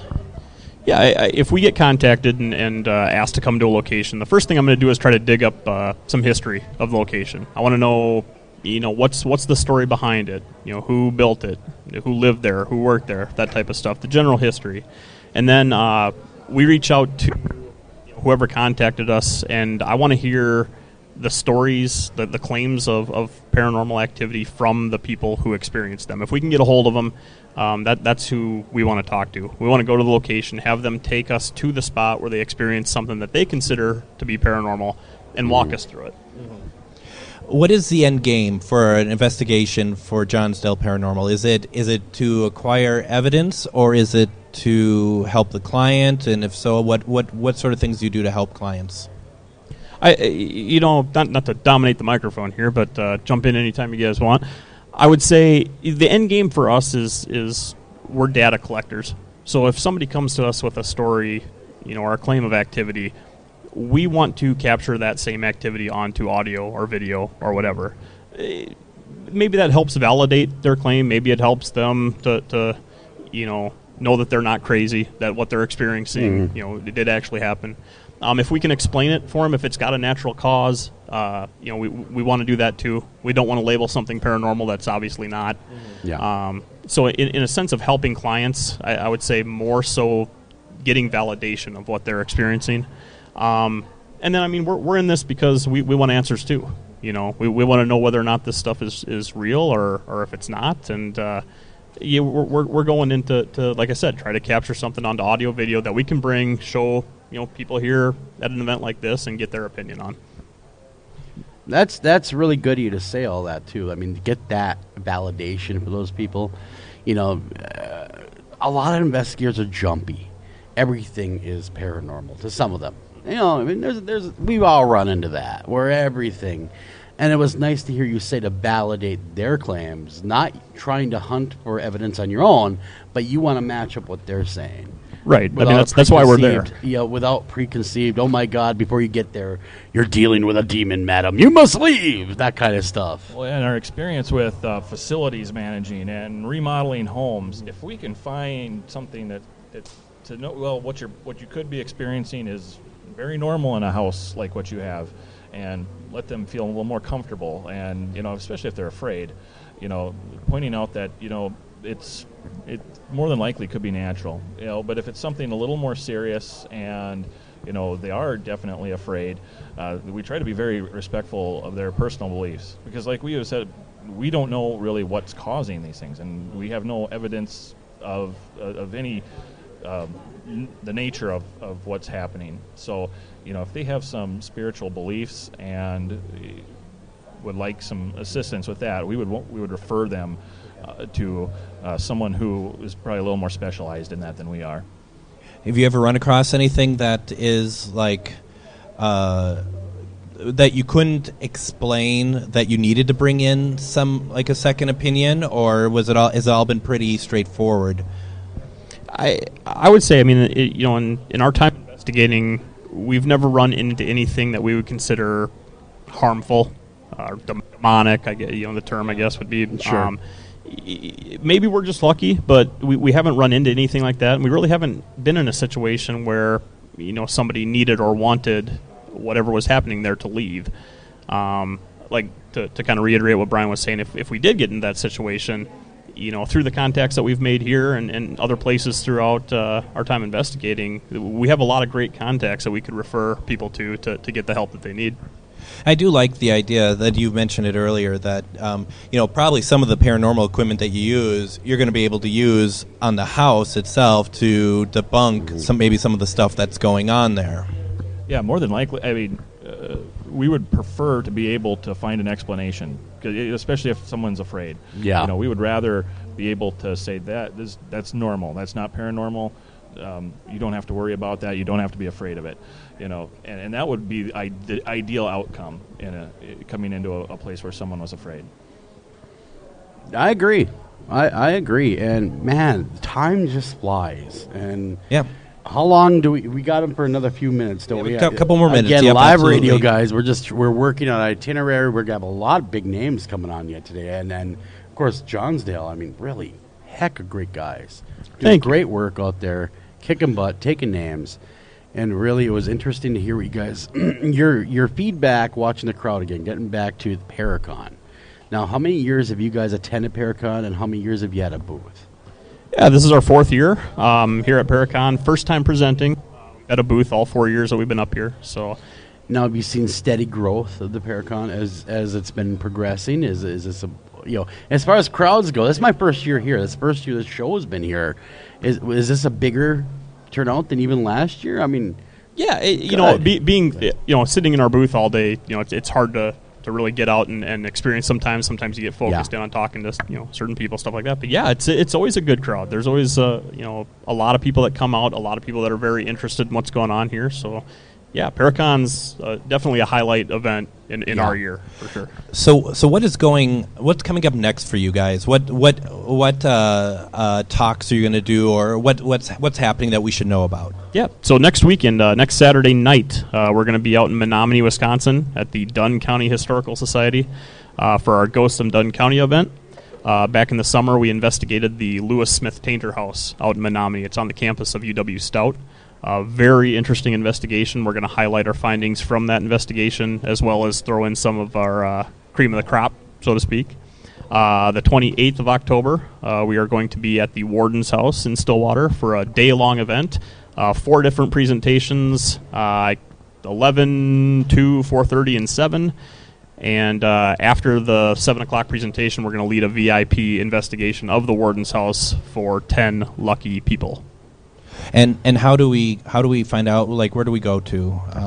Yeah, you can go to our website, which is www.johnsdaleparanormalgroup.com, or you can contact the Dunn County Historical Society or the Warden's House, Washington County Historical Society. And, of course, we're on Facebook as well. Yes. All sorts of social media. All right, guys. Awesome having you on. We're going to run. We got to run a break. Yep. When we come back, we're going to do our best to have Kelley Freese come on. Yep. And we're going to be talking about the Palmer House. So, again, guys, thank you for coming on. Johnsdale Paranormal Society. Thank you. Wow. Great stuff going on this weekend. Check it out. If you've never been to Paracon, it's the one you want to hit. If you want to talk with them, they are more than open to talk to you guys. If you got some paranormal questions, these are definitely guys to be asking. Until then, see you guys in a minute.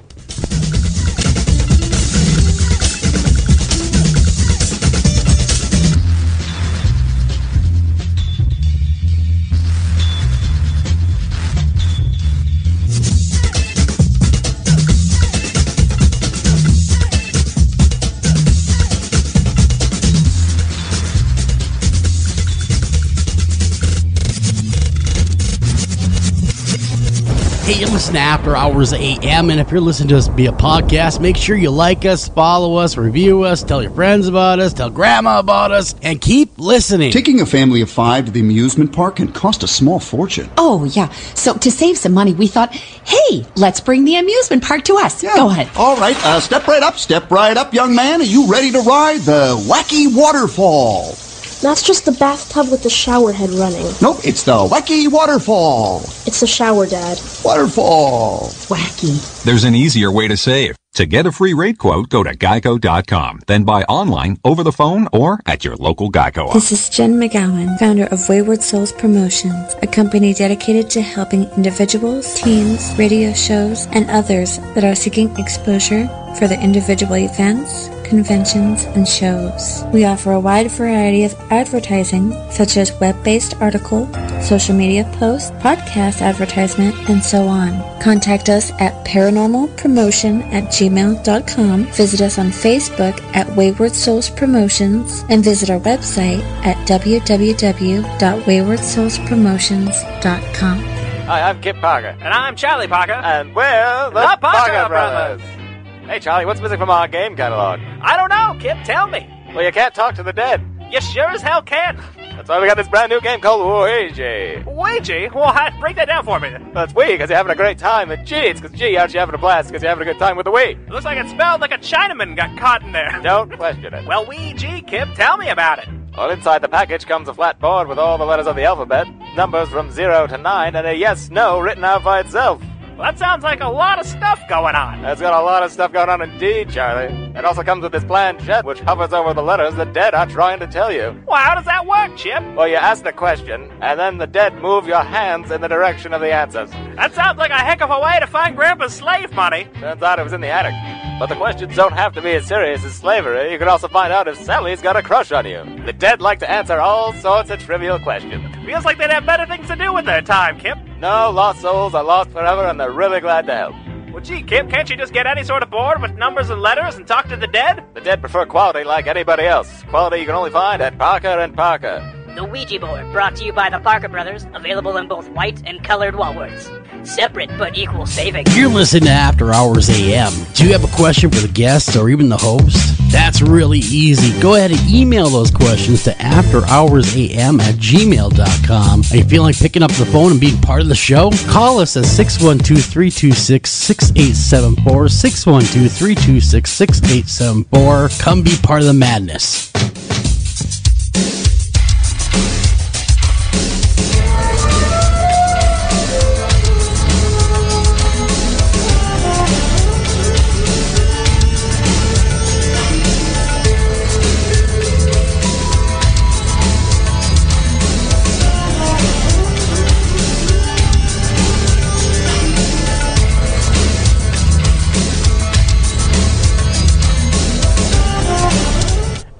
And welcome back to After Hours AM, everybody. I'm your host, Joel Sturgis. Right along with me is Mr. Greg Bakken.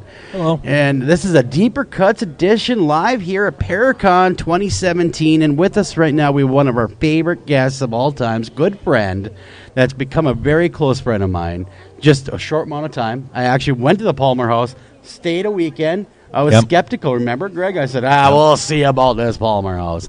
And it was a great time, but not only was it a great time, I got to meet some great people. And Kelley is one of them. She's the owner and operator of the world-famous Palmer House, as seen like in Ghost Adventures everywhere else. But she's going to get to all that. But, Kelley, how the heck are you doing? I'm doing fabulous. Good. How's Paracon treating you? Paracon is awesome. Everybody is so excited to be here. They have great questions. Just really enjoying spending time with everybody. Now, you guys talked, and it was a hell of a talk. You did great. And that was the buzz, everyone coming out, because like we were saying earlier, Greg and I, we have this bird's eye seat of Paracon, because we're right here. And really, you guys did great, because the building itself, like we've talked about, is a labor of love. And really, it owns you. You don't own it kind of thing going on with the Palmer House. Oh, absolutely. I have no control over any of it. Well, I found that out firsthand when I was there, that they kind of, the ghosts, the spirits, the friendly ghosts, I might add, the ones that, to me anyway, they're all pretty friendly. They just want to play and get to know you and stuff like that. And, yes. And, because when I first was getting ready to go there, one of our fellow investigators said, yeah, that's a dangerous place over there. Really? And it was somebody that had, I guess, maybe a scary experience. And I said, here's the deal. Is if you don't push them, they're not going to push back. You just be respectful, and that's what I found at the Palmer. Now, for everyone that's never heard of the Palmer, because we're, of course, blasting out at a different time than we're normally on the air, whole new audience, tell us a little bit about yourself, how you came in possession, or maybe how the Palmer got in possession of you. How did that all come about? Well, actually, at this point, looking back, that's a very fair assessment to say how she came in possession of me, because when I look back in my life, as unlikely as it would seem that I'm here now, it's actually all perfect divine plan beyond my scope of understanding. So, I'm in year 16 of owning the Palmer House, and I have no intentions of going anywhere or parting ways with her, so I hope to be around a long time. Are you one of the longest reigning owners? The little bit of research I've done in the lineage of caretakers before me, I believe I'm number 2. The longest one is 19. So, what would the Kelley Freese of 16 years ago say if she looked into the future and saw that you are giving talks at paranormal conventions about this place you just bought? I don't remember that person. Completely different. Yeah, there's just, I honestly don't remember that person. In all fairness, I could look back and say I didn't realize it then, but I knew I was looking for something. I was 40 years old and really wasn't sure what I was going to be doing with the rest of my life. Yeah, what was it like, though, when you first found the Palmer? I mean, obviously you didn't go into the real estate game going, I want to buy an old hotel and run it. I mean, really, how did it find you? This is where I throw my husband under the bus and blame him for all of it. There was actually another couple that was very interested in the concept of running a bed and breakfast. That was kind of always their dream. And the Palmer House was just a little bit too big of an undertaking to do it alone. And my husband and I did very much want to preserve the history that the Palmer House represents in itself and the architecture for being the cornerstone of the community, and of course Mr. Sinclair Lewis and his legacy. And so for those reasons I was all in. Shortly after, the other couple decided it was just a bigger project than they really wanted to undertake. And so we again remained with the idea that, well, we've hired smart people that know what they're doing because we know nothing. Yeah. And someday the right person will come along that this is their dream and their passion, and it will be ready for them. This was never a real estate investment of making money. It was, well, we hoped we didn't lose, but it was just to be a pass-through.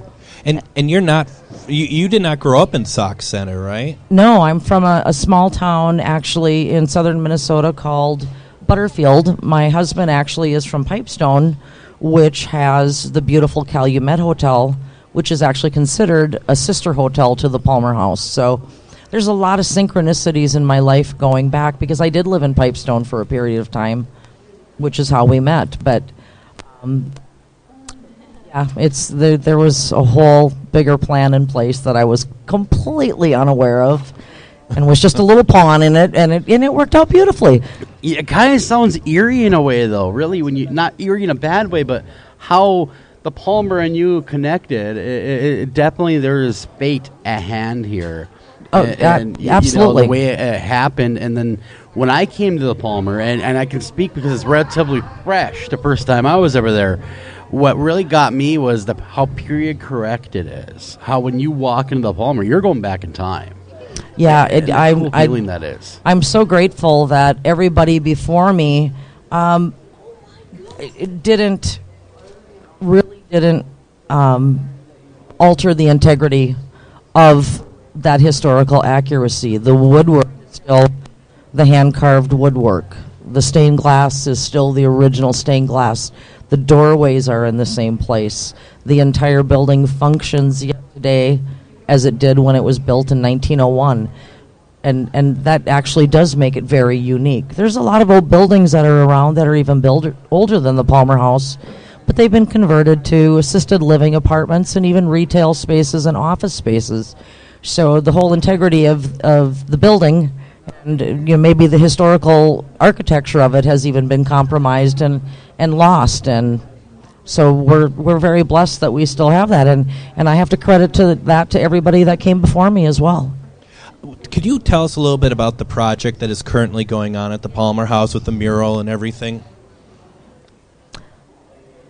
Just tell us about. You promised you weren't going to make me cry again, but I'm gonna give it my best shot. Okay. It's important, though. Yes, it is.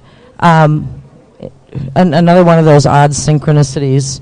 Actually, at the time that we bought the Palmer House, I had always envisioned wanting a mural on the back of the building, and it was cost prohibitive, and it was a want, not a need. And I also didn't know if I would ever be given permission to do it, being on the state and national historic register. I just figured it was something that probably would never even become a reality. And I had a local artist approach me last November with a rendering of something that he wanted to do. He was a local and wanting to give back to the community and a legacy of his own to be able to do this mural, and he asked me for permission to do it. And when he presented it to me, he had the identical image that I had envisioned 16 years ago.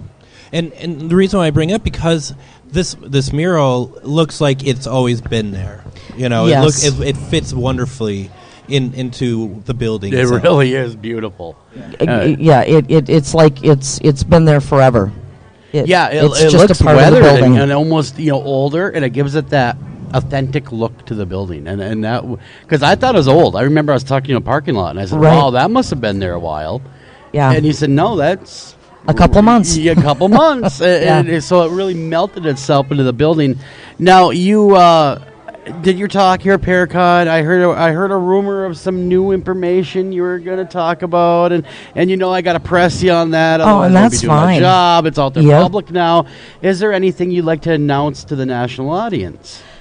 I can't. I did look. I did look into it. I did ask permission, and they asked that they be the ones to make the announcement. We get it. We gotta and ask. Of course, and that's perfectly fine. I'm just so excited, and if I'm lucky enough to be invited back next year, I'm going to have some amazing stories to tell. I just wasn't able to share them yet at this con. Well, we look forward to hearing that. We do. Yeah, absolutely. So what's coming up at the Palmer? Actually, probably a very exciting event that we have coming up is taking place in the second week in November. And a gentleman by the name of Blaine Duncan with the Paranormal Diaries has put together this beautiful documentary that he will be premiering the Palmer House portion of it at this November event, as well as making this event be a fundraiser towards not only continuing to pay for the mural, but all of the work that needed to be done on the building before the mural could actually even be applied. Okay. It was a far bigger project, restoration project that needed to happen, and he's donating all of his time, as are all the people at the event. There's going to be a wine and paint. We have a lot of different speakers coming in. He's going to premiere his documentary, have investigations, and a few other things that aren't completely confirmed yet from some other individuals that are donating to the cause. So that's going to be a really exciting event. No, it sounds great. Yeah. Sounds great. Yeah, it all sounds awesome. And, like I said, we love going to the Palmer. And I'm glad there's so many good events coming up there. And, yeah. It's a building that needs to be used. I mean, I love is to have the traffic in it. And, yes. And it's a very warm building. I always encourage people, you can come, and I don't care if you come into the lobby and you sit down and read the newspaper all day long. Come, use it, enjoy it. That is exactly what it was meant for. You don't have to spend a penny. Come in and simply hang out. That being said, if you want to get some Bloody Marys there, they're amazing. They are amazing. That's the rumor around the town there. And it almost hit the wrecking ball, though. The Palmer was up for hitting the wrecking ball. There was a lot of conversation happening about that at the time. That the previous owner had locked the doors and walked away, and that was a lot of rumblings were about how badly more parking was needed downtown, and the Palmer House had outlived its usefulness and its interest. Nobody cared anymore. I can just imagine that committee meeting down there at City Hall. Well, no one's using that darn Palmer anymore. We might as well, take care of it and get some more parking in this town. Yeah. And then you showed up, thank God, and you saved it from that wrecking ball. That was a bigger moment than me. That was out of my hands. I was just one of the players in it somehow. Did you get people once you bought it kind of like, what do you think you're doing? Like you're just wasting your money. Were people supportive with you getting it and trying to save it and whatnot? I think people thought maybe I was making a valiant effort and could be commended for that, but it had gone through a lot of very short ownerships, time after time after time, and I think it was just considered something that was never going to come back. Got it. But you made it work. Yeah. Yeah. Well, we hate to run, but we got to run. Kelley, it's been an honor and a privilege having you back on the air. Oh, thank you. Thank you. We're always at your disposal. After hours AM, consider us the house band at the Palmer House, right? If you ever need us, just let us know. We're always happy to be there to give you a radio hand. That would be fabulous. I'd love to have you guys back. That being said, we got to get out of here, take a break, and who do we have next on the old? We have paranormal investigator Kevin Swanson, also known as Swanee. Yeah, so hang around. Be right back right after this.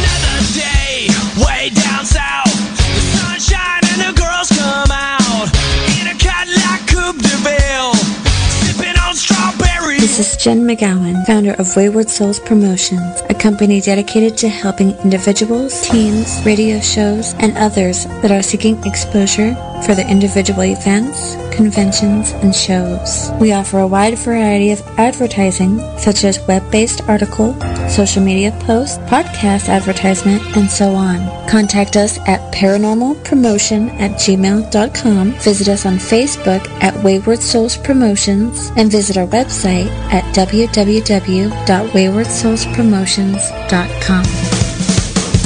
Anavar Media LCC is a dedicated team of professionals committed to helping business development scale and protect their websites, mobile applications, enterprise software solutions in the Northeast Ohio area. Locally owned since 2012, our client-centered values truly sets Anavar apart. Contact us today to learn how you can get 25% off your first project. Call them at 234-380-4852.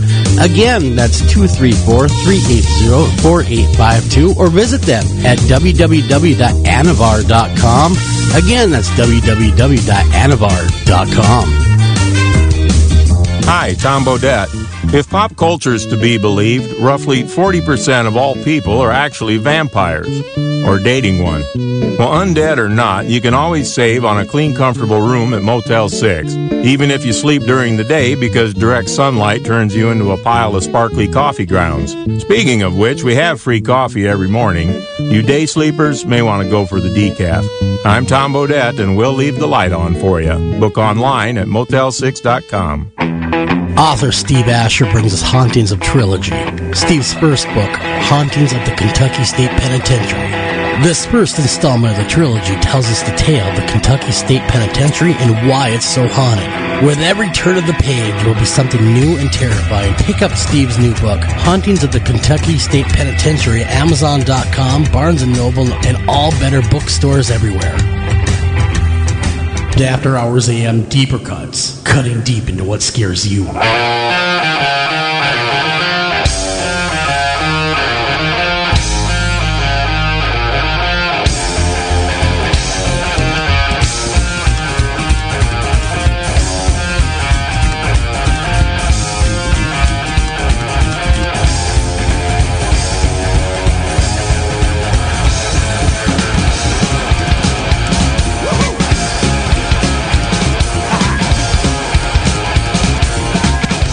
And welcome back. This is After Hours AM Deeper Cuts. We're on a special day. We are at Paracon 2017 in Mahnomen, Minnesota. We're at the Shooting Star Casinos. And, of course, with me as always is Mr. Joel Sturgis. Yo. So we've been doing this for a little while, and we just keep getting more and more people on that want to talk to us and that we want to talk a little bit about what they're doing. And, you know, I'm going to be talking with Kevin Swanson, also known as Swanee.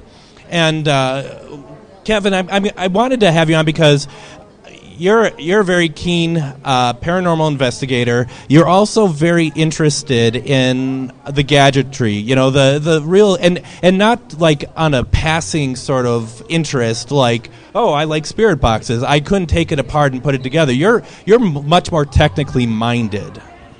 Yes, I am. Well, thanks for the interview. Yeah, that was great. I'm happy to be here. We're out of here. So, and you know, one of the things I want to talk about is that, I mean, have you built any of your own devices? I've built smaller pieces of equipment like an EM pump, but I haven't taken any further than that. I'm always looking to see what's new out there and how I can apply it to the field. It's so interesting to see the development of the gear.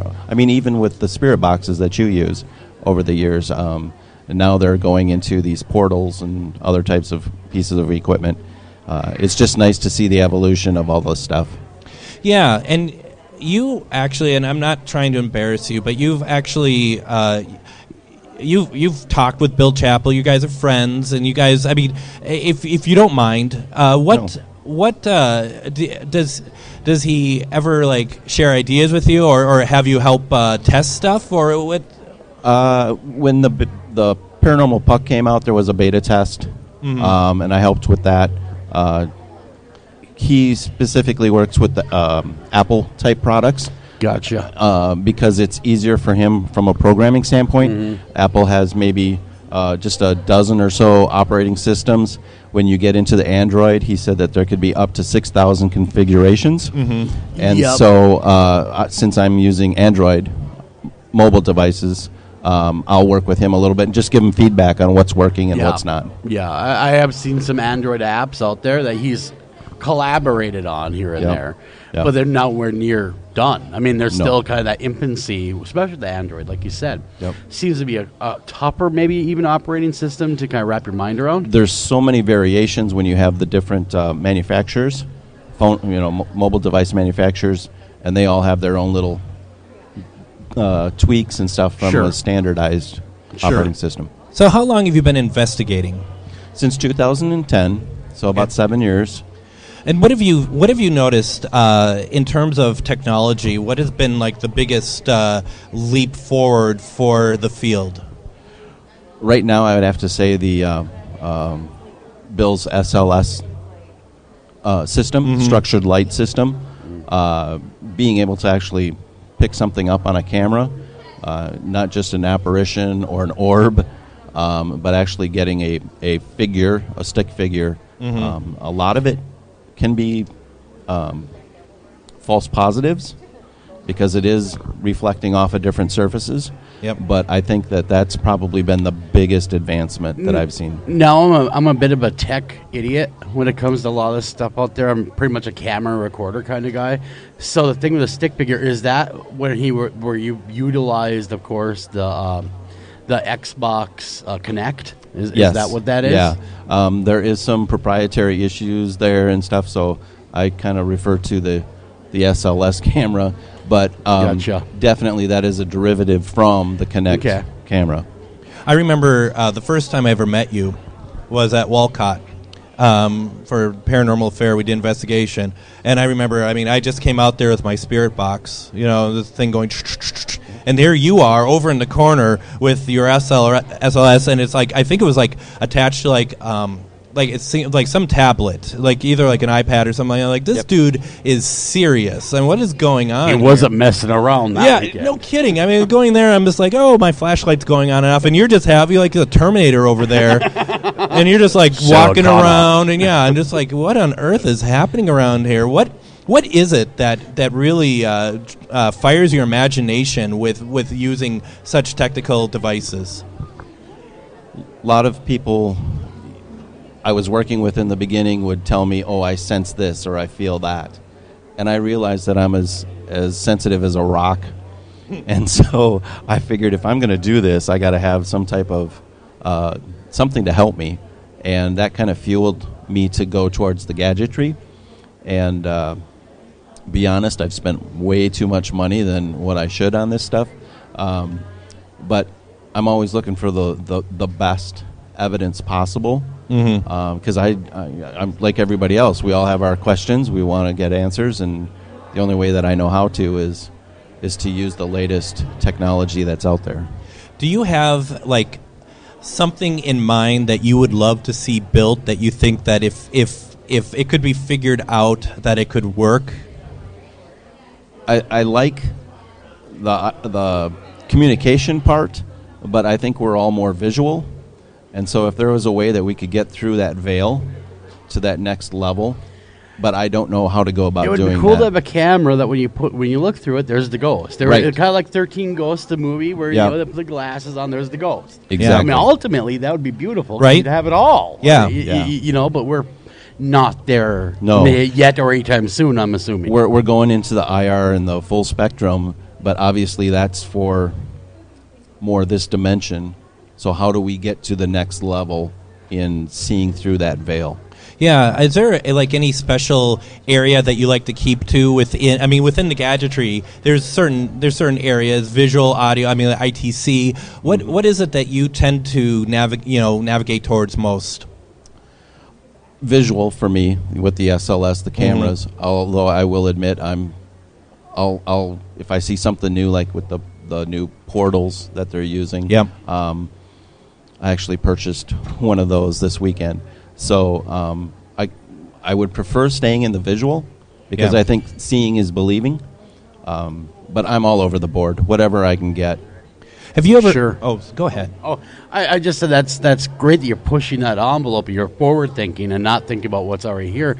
But how do you pick and choose though? Because there's so many different technologies. What drives you, Kevin? I mean, where do you like to go with all that? Are you more audio? Are you more visual? No, I'm more visual. Okay, I'm more visual.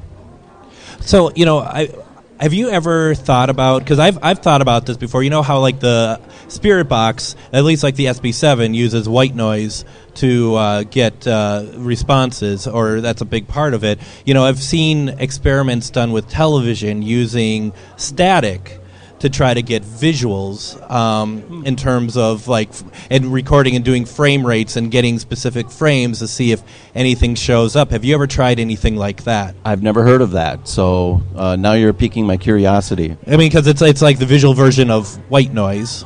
And it makes you kind of wonder, and I need to do a little bit more research and get kind of back into it, because I've seen it a few times where just very fleeting glimpses of something might have come up. It may not even be connected to any sort of paranormal activity, but I find it very interesting. Sure. No, that does sound very interesting. Something I am working on has to deal more with neuro headsets. So when I've investigated with mediums or intuitives, when they're in the zone and they're getting hits left and right, I'm just standing there dumbfounded, with two main questions. One is, where is that information coming from, and why are they receiving it and I am not? Right. So what makes that difference? Right. Right. So I've purchased these headsets, and I'm working with a few mediums to actually use them as guinea pigs, where I can record the EEG the brainwaves coming from them. And typically in the past you put somebody in a square room and they have all these cables and hooked up to a computer. Now these mobile headsets will allow you to take them right to the location, and get the readings right there. And I'm not a neurologist, I can't read this stuff yet, but I can pick out patterns and hopefully make some type of progress in that regard as to why they're getting the communication and I am not. And you've tested some of this at the Palmer, if I'm not mistaken, right? Yeah. And what was the response to that? Well, there's one headset that I've been using called an Emotive that gives you a 3D map of the brain, and mediums have been able to kind of shut their brain down, or at least go to the lowest frequency range, which is 0 to 4 hertz. Sure. And when that happens, I'm thinking that's when the communication is happening. See, I shut my brain down all the time, and they don't come to me. I mean, doing radio, it's like, you would think that they'd be all over us then, going, hey, look at that moron. He just shut his brain down. Let's jump in there. So, I mean, it's like you. It's always fascinated me, the psychics and mediums and how it all works. Why are they able to talk to the dead and I can't? And I feel a little jealous sometimes. I'm like, exactly. Wait a minute. Why are you so special? Why won't they talk to me? Exactly. Am I the dopey kid or something? Do I smell? Come on. What's going on? But no, if you could actually, like you're talking about, further that, and so we all can have communication, where we all can get that one piece of technology that's the universal telephone or the television to the dead. I mean, that would be the ultimate. Oh, yeah, absolutely. No, that's very much the case. So we're going to be running out of time. Okay. But if you want, we'd love to have you back on, talk more about what your research is doing, or anything else you want to see, or if you've gone any investigations, which you seem to do quite a few of. If you pick up anything of interest, we'd love to talk to you, Kevin. Sounds good. I'd love to come back. Awesome, Swanee. Thank you so much. Thank you so much, Swanee. You're welcome. You have a great one, and this actually brings the end to the very first show today, because for all the downloaders, we're going to knock this into 2 different sessions. Okay. So this is all for our podcast, friends. So we're going to sign off for now. We'll be right back with more guests. Don't go anywhere. We'll be right back right after this.